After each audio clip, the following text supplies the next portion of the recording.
Olá, nesta edição do Papo com o Editor, o broadcast político entrevista Sofia Manzano, candidata à presidência da República pelo Partido Comunista Brasileiro, PCB.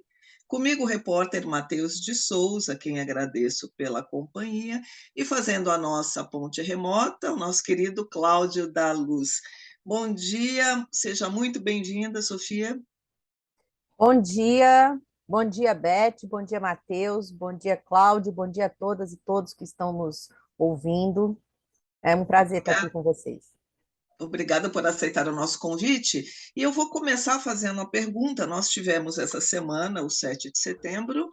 Eu queria saber a sua avaliação desta data, que é uma data tão importante, e, pelo que a gente vê ali, o presidente tenta se apropriar, fez um discurso com cunho um tanto eleitoreiro. Qual a sua avaliação deste 7 de setembro? Bom, em primeiro lugar, nós temos que lembrar que o 7 de setembro é uma data cívica, né, historicamente sempre comemorada, né, nas ruas, pelos brasileiros e brasileiras. Esse ano não seria diferente, ainda mais por ser os 200 anos, mas também dizer, né, que há 28 anos, o 7 de setembro também é o Dia dos Excluídos, né, que junto com os movimentos ecumênicos e os movimentos sociais têm ocupado as ruas e se manifestado, né, dizendo que nós não temos, de fato, uma independência se nós temos a permanência de uma população em situação de fome, uma população excluída, uma população na pobreza, né, mais acentuada. Então, esses dois aspectos são importantes. Com relação à utilização, né, do 7 de setembro como palanque eleitoral, nós avaliamos que isso deve ser objeto da justiça eleitoral, porque, afinal de contas, o que nós temos visto nesses últimos 4 anos, por parte do Bolsonaro e de grande parte do governo, é a utilização do palanque eleitoral e uma plataforma individual de interesses individuais, o que configura crime, né, no nosso país. Então, nós somos veementemente contra, né, essa utilização do 7 de setembro como um palanque eleitoral. Acredito que medidas estão sendo tomadas nesse sentido para que a gente volte a ter o espaço democrático, né, respeitado no nosso país, e para que as disputas políticas elas sejam feitas nas arenas adequadas, né, e não no interior do Estado, utilizando recursos públicos e, inclusive, elementos, né, públicos e cívicos, como é o 7 de setembro. Alguns partidos entraram com ações, estão impetrando. O seu partido, ou a senhora, que também é candidata à presidência, pretende entrar com alguma ação neste sentido contra o presidente? Pretendemos, evidentemente, porque acreditamos que todo o aspecto, o espectro, né, da legislação eleitoral deve ser respeitado por todos e todas as candidatas. Candidata, eu tenho uma pergunta, mas é uma pergunta mais voltada para outro campo, que comunista disputa eleição e chegando ao poder, qual seria o primeiro ato do PCB na presidência da República? Sim, evidente, né? Nós somos comunistas porque pretendemos, né, que a nossa sociedade possa evoluir para um outro patamar de organização social, assim, de maneira geral, né, que não seja essa capitalista, né, que tem a exploração de uma classe pela outra. No entanto, a atuação política dos comunistas se dá em todas as esferas, né? Nós disputamos, né, com o nosso projeto, desde um sindicato, um movimento social, e também no espectro eleitoral temos, né, uma tradição.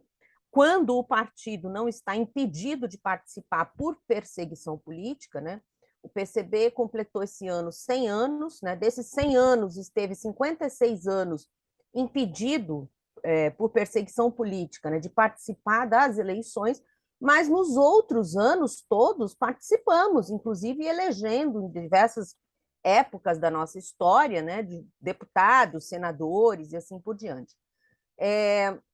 Nós acreditamos que, neste momento, né, você perguntou quais seriam as primeiras medidas, né, ao ser eleita presidente da República.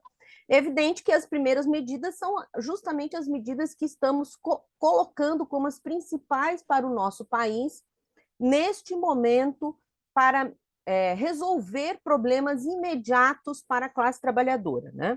Então, por exemplo, a redução da jornada de trabalho para 30 horas semanais sem redução salarial, de forma a ampliar o emprego formal da nossa economia.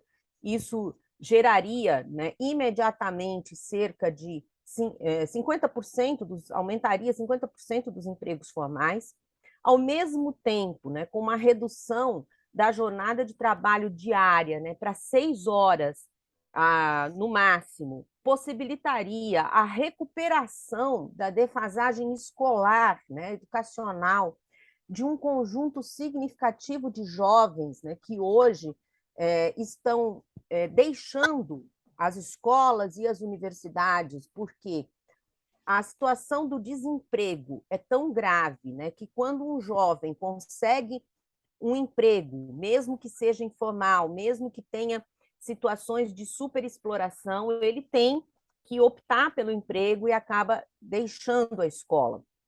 A revogação da reforma trabalhista, né, que criou um conjunto de desregulamentações no mercado de trabalho muito prejudicial à classe trabalhadora. A primeira medida, talvez, deve ser, né, a revogação do teto de gastos, porque esta é uma medida que quer dizer, qualquer presidente que queira, né, ao ser eleito, que queira governar para o Brasil e não apenas para o mercado financeiro, terá necessariamente que revogar a emenda constitucional do teto de gastos. E um conjunto de outras medidas que estão no nosso plano emergencial, de forma que a gente possa retomar a política econômica, social do nosso país para o benefício prioritário da classe trabalhadora. Didata, numa eleição polarizada como essa, a gente vê nas pesquisas, basicamente, né, obviamente, se as pesquisas estiverem corretas, a eleição deve ficar entre Lula de um lado e Bolsonaro de outro. O seu partido chegou a ter conversas com o PT para ver se fazia uma aliança ainda neste primeiro turno e optou por uma candidatura independente, que é a da senhora. O que esteve por trás dessa estratégia? Numa eleição tão polarizada, não seria assim mais conveniente, como todos, né, como toda a oposição diz, se aliar a quem tem mais afinidade? Ou essa estratégia teve assim um propósito, formar as bancadas, se colocar realmente como um partido independente, né? O que a senhora diz sobre essa situação? Bom, em primeiro lugar, nós temos que dizer que esse tipo de polarização que está se conformando nas eleições no Brasil, e essa não é a primeira vez que isso acontece, é muito ruim para a democracia, porque uma eleição em 2 turnos, ela visa, fundamentalmente, permitir que, no primeiro turno, as mais diversas forças políticas do país, portanto, todo o espectro da nossa democracia, seja dos partidos revolucionários ou dos partidos do centro, enfim, todos os representantes organizados em partidos apresentem os seus projetos.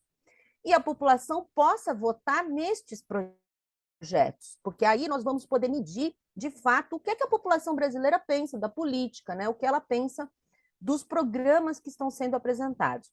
Quando nós temos uma polarização, e dentro dessa polarização, dentro desses 2 polos, não se está discutindo nenhum projeto para o Brasil. O grande debate hoje entre Lula e Bolsonaro é um acusando o outro de ser melhor, eu sou melhor, você é pior, e qual é o projeto para o Brasil? Nós não conhecemos, é evidente que a gente sabe do Bolsonaro, né, que é o pior possível para o Brasil. É um projeto de extrema-direita que já se mostrou um projeto de destruição nacional. Mas, por outro lado, a candidatura do Lula também não tem apresentado a sua plataforma, né, e tem, sim, sinalizado, né, de forma a compor o seu arco de alianças, uma continuidade no aspecto econômico, evidentemente, com as políticas neoliberais que vêm sendo implementadas no Brasil desde o governo Fernando Henrique Cardoso, ou até antes disso, né? Então, o compromisso com o ajuste fiscal, o compromisso com o agronegócio, o compromisso com os grandes empresários, faz com que nós, que temos como eixo principal norteador da nossa candidatura, né, e do nosso projeto de curto prazo, colocar em primeiro lugar a classe trabalhadora e os interesses da classe trabalhadora. Então, nós vimos que, mesmo considerando, né, que por um cálculo eleitoreiro, né, seria, de repente, até mais vantajoso fazer aliança com um ou outro grupo político, nós avaliamos que esse é um momento de recolocar os interesses da classe trabalhadora no programa político da candidatura à presidência, né, e também de diversos outros governadores e governadoras. A senhora acredita que o PT hoje não representa mais a classe trabalhadora? Foi criado ali no berço, né, em São Bernardo, berço sindical. A senhora acha que o PT se afastou hoje da classe? Estaria um tanto distante, não representa, como a senhora, né, demonstrou agora na sua fala? Eu acredito que o PT ainda tem uma influência importante junto a um conjunto da classe trabalhadora, senão não estaria, né, hoje com uma candidatura tão bem avaliada, né, pelas pesquisas por um conjunto significativo da classe trabalhadora, mas o PT também foi o responsável por ter colocado na ordem do dia, né, uma forma de fazer política que nós, comunistas, não avaliamos ser a melhor, ou seja, abandonou a organização da classe trabalhadora, né? Lá nos anos 80, evidentemente, o PT nem tinha essa força política que tem hoje, mas ele tinha uma organização no interior da classe trabalhadora que permitiu, por exemplo, que diversos estatutos, né, de interesse da classe trabalhadora fossem inseridos na Constituição Federal, mesmo a esquerda representante dos trabalhadores tendo sido minoria na Assembleia Nacional Constituinte. Mas o movimento de massas, representado pelo ascenso do PT, da CUT, do MST, pressionou o Congresso Nacional, ou melhor, o Congresso Nacional Constituinte, né, a Assembleia Nacional Constituinte, no sentido de termos uma Constituição que foi considerada uma Constituição cidadã. E, a partir dos anos 2002, 2003, houve um abandono dessa potencialidade da organização da classe trabalhadora. Então, essa é uma crítica que nós fazemos à configuração, né, à ação política do PT nos últimos anos, que é o que nós chamamos de uma política de conciliação de classes, de cooptação dos movimentos sociais para o interior do Estado, né, e não o respeito, né, à autonomia da classe trabalhadora. Perfeito. Candidato, e falando um pouquinho de economia, foram criadas uma série de medidas paliativas, né, pelo governo federal nesse segundo semestre do ano, que foi uma série de benefícios como Auxílio Brasil, bolsa para caminhoneiro, motorista, mas são medidas que têm uma data de validade. Elas acabam em dezembro e o próximo presidente vai ter que lidar com todo um rearranjo econômico para ou continuar com isso, continuar com essas medidas, né? Eu queria saber quais são os seus vislumbres para a economia no ano que vem, como lidar com esses problemas, como diminuir, né, esse peso que é a inflação, que está aí corroendo o dinheiro das famílias, né? O modo de vida. Sim. Pois bem, o projeto de lei orçamentária que foi encaminhada para o Congresso Nacional é muito preocupante, né? Porque, na verdade, ele é uma verdadeira bomba para a próxima presidente ou o próximo presidente, mas ainda vai passar por um trâmite no Congresso Nacional, eu avalio que pode ser modificado. Independente desse projeto de lei, existem mecanismos no Estado brasileiro, né, e no aspecto econômico, né, que pode melhorar rapidamente a situação da classe trabalhadora. Então, a sua pergunta ela envolve vários aspectos, né?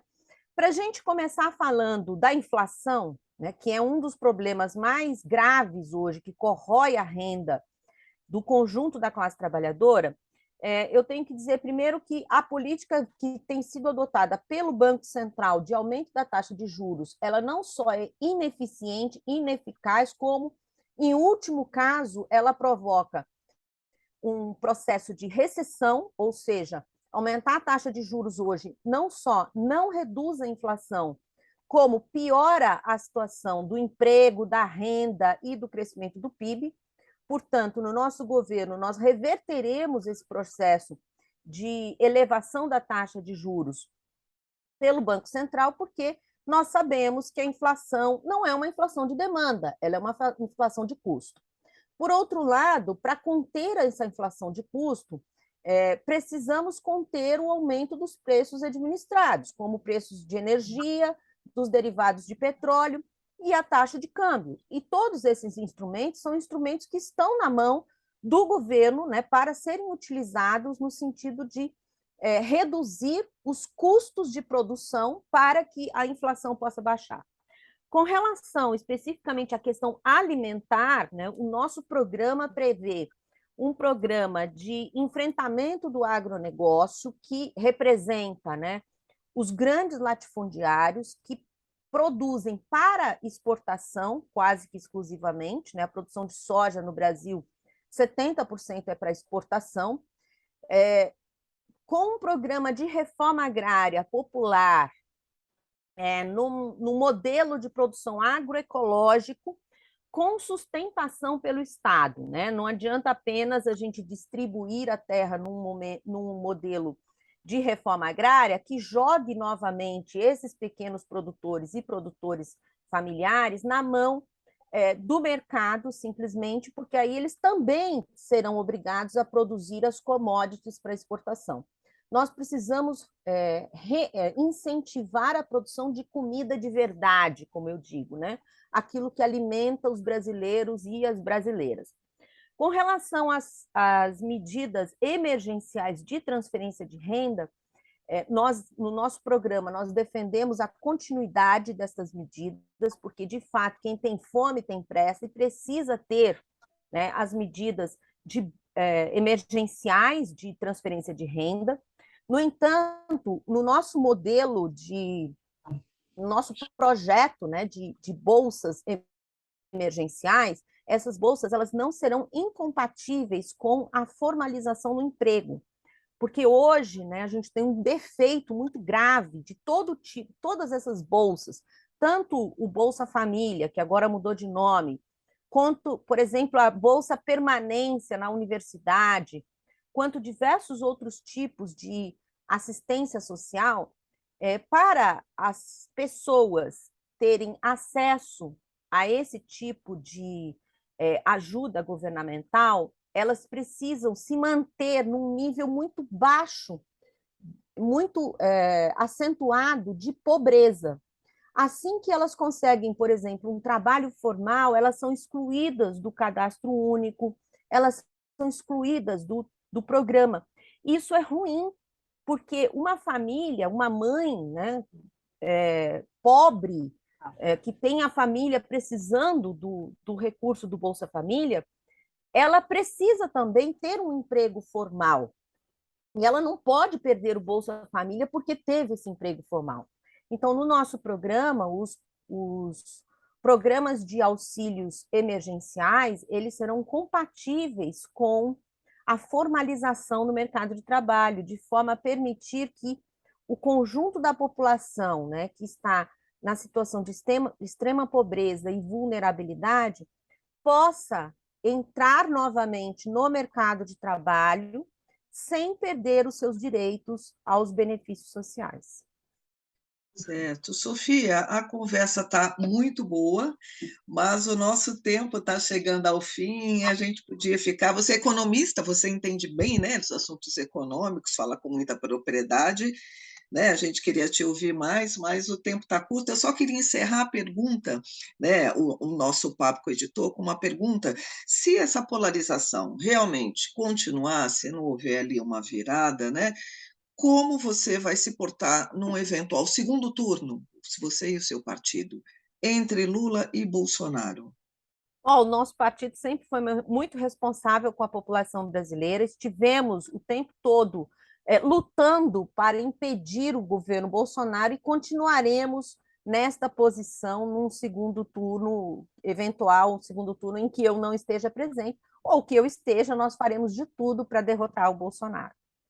Tá certo. Sofia, muito obrigada pela sua participação, por ter aceitado o nosso convite aqui no Papo com a Editora. Obrigada, Matheus de Souza, meu companheiro ali de programa. Obrigada, Cláudio da Luz, que está fazendo a nossa ponte remota. E vocês continuam acompanhando o melhor conteúdo aqui no Broadcast Político.